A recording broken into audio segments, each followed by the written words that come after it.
Hello friends, ఎలా ఉన్నారు? మన అమరావతి కథలు అనే కథా ప్రవాహంలో 4వ వీడియోని మొదలుపెట్టుకునే ముందు ఒక చిన్న రిక్వెస్ట్.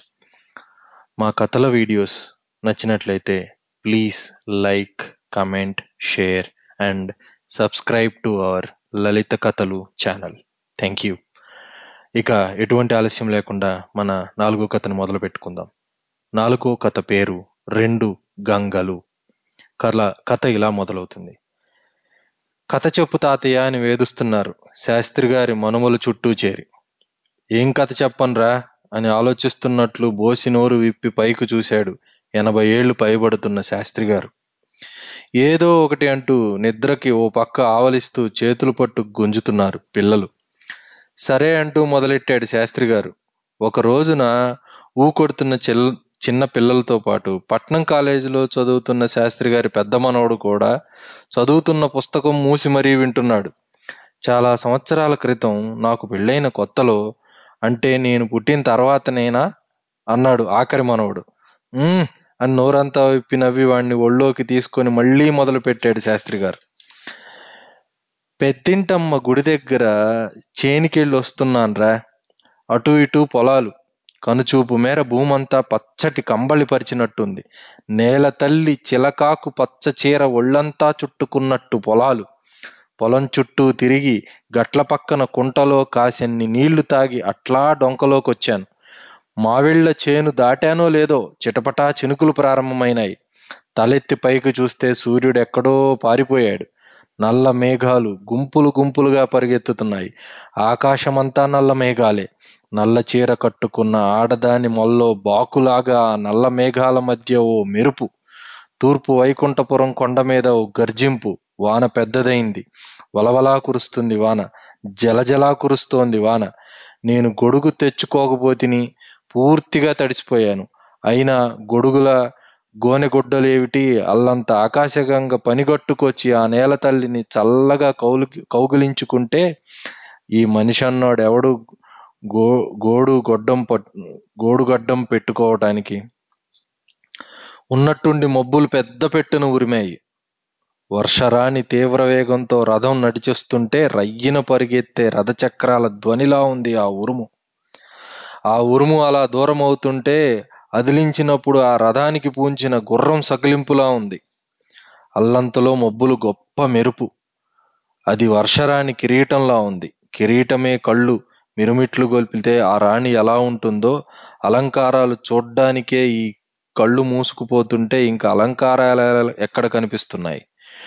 డొంకలో బురదైపోయి కాలు సాగటం లేదు. చెప్పులు విడిచి చేత పట్టాను. వరెవరే, అప్పుడనిపించిందిరా, గంగమ్మ ఈ భూమిని అంతటినీ చల్లబరుస్తుంటే నేను చల్లబడక ఈ పాత చెప్పులు అడ్డం పెట్టుకున్నానా అని.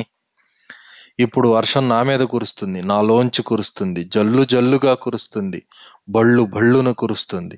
వర్షపు చల్లదనం శిరస్సు నుండి పాదాల దాకా తాకి శరీరంలో సర్వాణువుల్ని కడిగేస్తుంది. ఆ చల్లదనం నరనరాల్లోకి పరుగెత్తి వెచ్చగా ఉంది.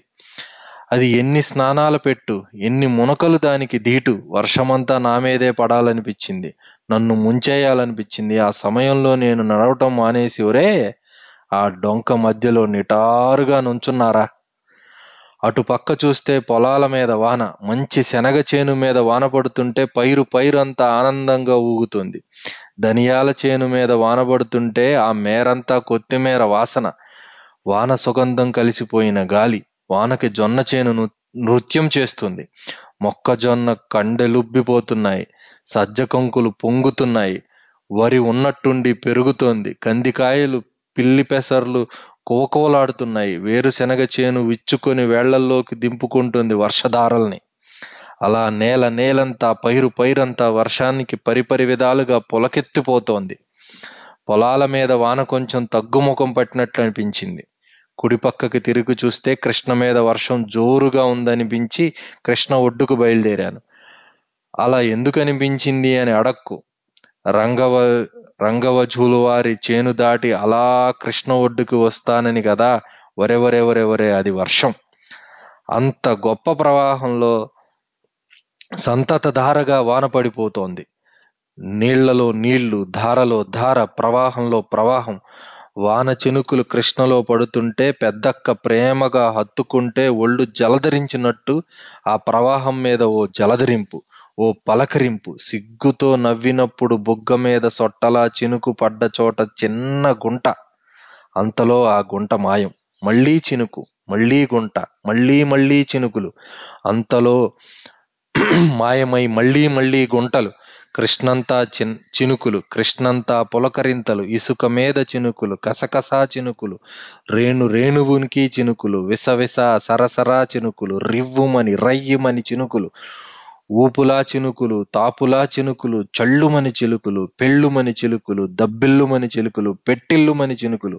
చినుకులు కృష్ణ నిండా, ఇసుక నిండా, నేల నిండా చినుకులు, చినుకులు, చినుకులు. రెండు గంగలు కలిసిపోయినట్టు, నింగి నేల ఒకటే అన్నట్టు, ఈ జగత్తులో నీళ్లు తప్ప ఇంకేమీ లేనట్టు, అన్నిటికీ నీళ్లే ఆధారమైనట్టు. వాన, వర్షం, గంగమ్మ, కృష్ణమ్మ, సంద్రం. అదేదో దానికి నువ్వే పేరైనా పెట్టుకో. అలా ఆ అఖండ జలప్రపంచం మధ్య మతిపోయి నుంచున్నావా? పడవ వాళ్ళు నలుగురైదుగురొచ్చి, శాస్త్రులు గారు ఈడున్నారేంటి అన్నారు. అప్పుడు ఈ లోకంలో పడి నేనిక్కడున్నానేంటి, ఇదేమన్నా మతిభ్రమణమేమో అనుకుంటారేమోనని వాళ్ళ వెంట ఊళ్ళోకొచ్చాను. వర్షం ఆగిపోయిందని చెప్పక తాతయ్యా అన్నాడు కాలేజీలో చదువుతున్న మనవడు. అప్పటికీ మిగతా మనవలు నిద్రపోయారు. లేదురా, ఇంకా కురుస్తోంది, ఆగకుండా కురుస్తుంది. ఇల్లు దగ్గర పడుతున్న కొద్దీ కంగారెక్కువ అవుతుంది. మీ నాయనమ్మ కొత్తగా కాపురానికి వచ్చిన చిన్న పిల్లయే. అందులో పట్నంలో కచేరీ గుమస్తాగారి కూతురామె. వర్షంలో తడిసి జలుబు చేసి అక్కడ ముక్కాడ ముక్కాడగొట్టుకుంటుందో అని గబగబా నడిచాను. ఇంట్లోకొస్తే ముందు వరండాలో లేదు, మధ్య గదిలో లేదు, వంటింట్లో లేదు. ఓహోయ్ అని కేకేస్తే బదులు లేదు. గబగబా దొడ్లోకొస్తే దొడ్డి చివర ఆరు బయట కృష్ణ వైపు తిరిగి నుంచొని కనిపించింది. కృష్ణ వర్షంలో కలుస్తుంటే వర్షంలో తాను కలిసిపోయి చేతులు విప్పార్చి తల ములకలుగా హాయిగా తడుస్తోంది. కథ సమాప్తం.